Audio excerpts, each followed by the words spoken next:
Hi there. Today I'm going to clear up some things about Sasuke that is confusing. Now, many people would think that Sasuke is this cold, calculating person that doesn't care about anybody but himself. But you'd be just as surprised as I was when I figured this out. That's not true. Now, I know what you're thinking. What in the world are you talking about? Truth is, Sasuke watched his brother slaughter everyone in his clan. This caused him to become extremely traumatized, resulting in him being vulnerable for something called PTSD. Now you're probably wondering, what the heck is PTSD? Basically, I will explain some of his behavior, and you'll start to understand him more. Here are some obvious symptoms he has. Inability to develop or maintain positive, healthy interpersonal relationships. Inability to trust others. Chronic feelings of fear, worry, and anxiety. Low self-esteem. Social isolation. Self-harm. Suicidal thoughts and behaviors. Now, obviously, he didn't have the last two. I'm not dumb. But he had the other ones. And here are three more. Nightmares. Negative thoughts about self and the world. And self-isolation and feeling distant. And we all know, especially that last one, isolating himself. He isolated himself. He wanted to do everything alone.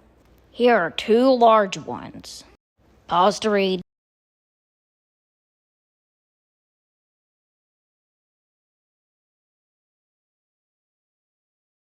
But PTSD is not the only thing he has. He also has what is called, and also pretty obvious he has it, is inferiority-superior complex. So basically, Sasuke has both a superiority and inferiority complex, and he is unwillingly to acknowledge when someone is stronger than him, but obsesses when he believes someone is stronger than him. And you can see it in both the manga and the anime. But what exactly is inferiority and superiority complex in scientific terms anyway? Inferiority complex. A superiority complex is an exaggerated sense of self-worth. It hides real feelings of mediocrity. An inferiority complex is an overstated feeling of weakness. It often hides true motives, such as aspirations for power.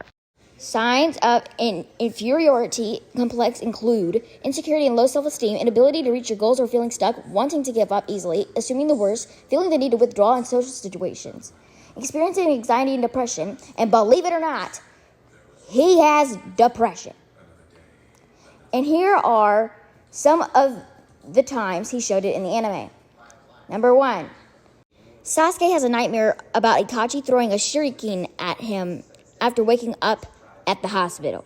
Number 2, he goes to the Uchiha district and hallucinates his diseased aunt and uncle. Number 3, in the Forest of Death, he blames himself for the death of his parents because he was too weak to save them, and then wakes up and uses the power of the curse mark for the first time. Number 4, frequent flashbacks of the massacre.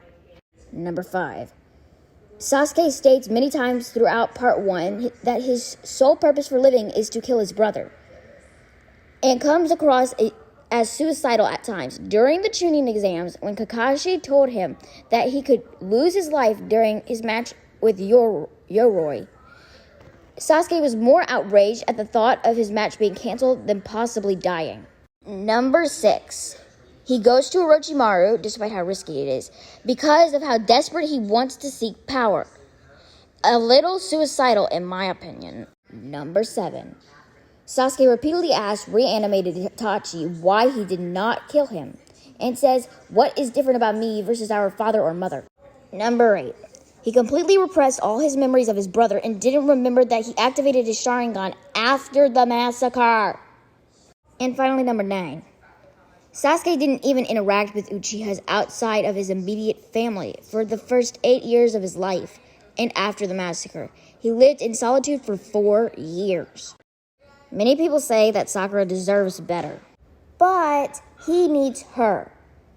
Thanks for listening, and don't forget to subscribe.